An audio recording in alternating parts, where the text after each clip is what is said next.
হরে কৃষ্ণ, জয় শ্রীকৃষ্ণ, জয় গীতা, জয় শ্রীকৃষ্ণ।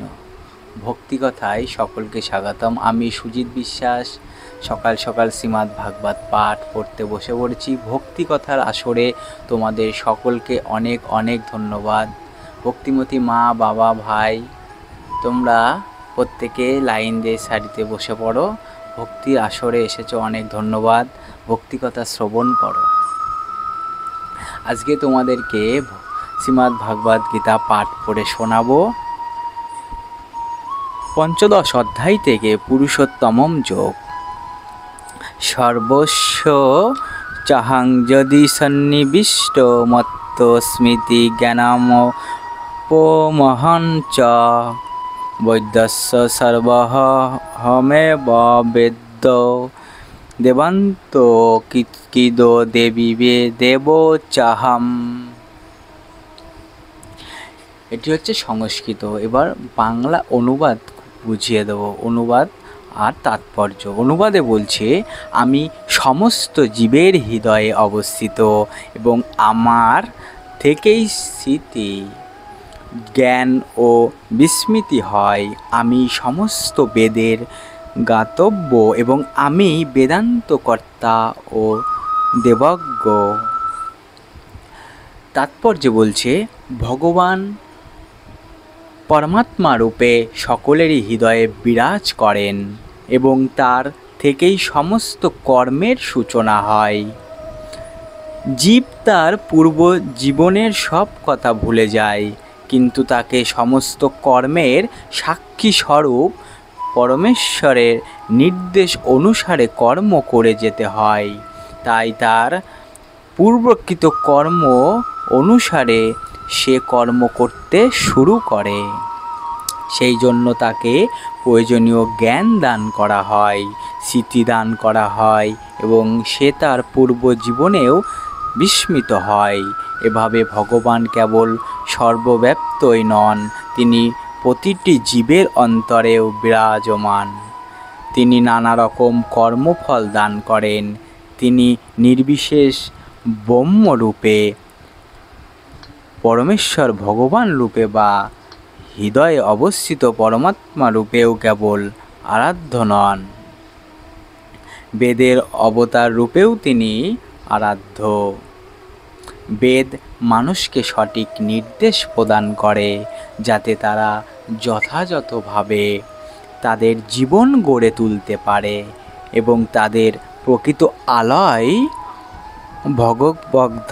ভগবদ্ধামে ফিরে যেতে পারে। বেদ পরমেশ্বর ভগবান শ্রীকৃষ্ণ সম্বন্ধে জ্ঞান দান করে এবং শ্রীকৃষ্ণ ব্যাসদেব রূপে অবতীর্ণ হয় বেদান্ত সূত্রে প্রণয়ন করেন।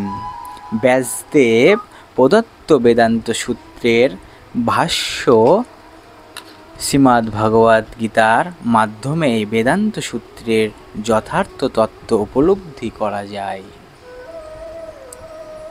পরমেশ্বর ভগবান এতই পূর্ণ যে বদ্ধ জীবের উদ্ধারের জন্য তিনি তার খাদ্যদ্রব্যের সরবরাহকারী, পচনকারী, তার কর্মের সাক্ষী বেদরূপে তার জ্ঞান প্রদাতা এবং পরমেশ্বর ভগবান শ্রীকৃষ্ণরূপে ভগভক্তি তার শিক্ষক। তিনি বদ্ধ জীবাত্মা আরাধ্য। এভাবেই ভগবান সর্বমঙ্গলময় এবং তিনি পরম দয়াময়। অন্তবিষ্টিত শাস্ত্রা জানানাম। দেহ ত্যাগ করার সঙ্গে সঙ্গে জীব সব কিছু ভুলে যায়। দেহ ত্যাগ করার সঙ্গে সঙ্গে জীব সব কিছু ভুলে যায়, কিন্তু পরমেশ্বর ভগবানের দ্বারা উদ্ধৃত হয়ে সে আবার তার কর্ম শুরু করে। যদিও সে পূর্বজন্মের সব কথা ভুলে যায়, ভগবান তাকে বুদ্ধি দান করেন বিগত জীবনে কৃত শেষ কর্মের পর থেকে আবার শুরু করবার জন্য। সুতরাং হৃদয়ে অবস্থিত পরমেশ্বর ভগবানের নির্দেশ অনুসারে জীব সে যে কেবল জাগতিক সুখ ও দুঃখ ভোগ করে তা নয়, তার কাছ থেকে বৈদিক জ্ঞান উপলব্ধি করার সুযোগও সে পায়। কেউ যদি বৈদিক জ্ঞান লাভে একান্তিক হয় তাহলে শ্রীকৃষ্ণ তাকে উপযুক্ত বুদ্ধি দান করেন। উপলব্ধির জন্য কেন তিনি বৈদিক জ্ঞানের উপস্থাপনা করেন? কারণ ব্যক্তিগতভাবে শ্রীকৃষ্ণকে জানা জীবের প্রয়োজন।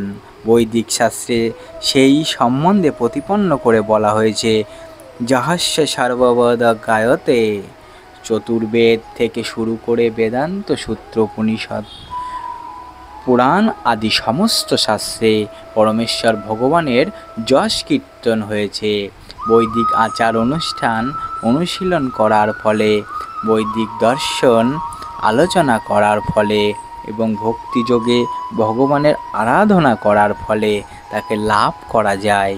তাই বেদের উদ্দেশ্য শ্রীকৃষ্ণকে জানা। বেদ আমাদের ভগবান শ্রীকৃষ্ণকে উপলব্ধি করার জন্য প্রয়োজনীয় নির্দেশ দেয় এবং পথ প্রদর্শিত করে।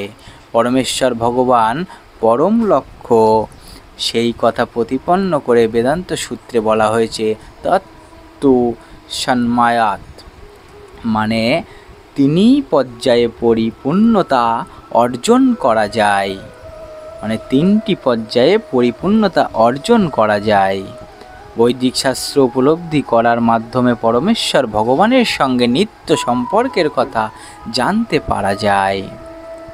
কিন্তু বিভিন্ন পদ্ধতি অনুষ্ঠানের মাধ্যমে ভগবানের দিকে অগ্রসর হওয়া যায় এবং অবশেষে জীবনের পরম লক্ষ্য পরমেশ্বর ভগবানের শ্রীপাদাপদে উপনীত হওয়া যায়। এই শ্লোকে বেদের উদ্দেশ্য, বেদের উপলব্ধি এবং বেদের লক্ষ্য স্পষ্টভাবে বর্ণনা করা হয়েছে।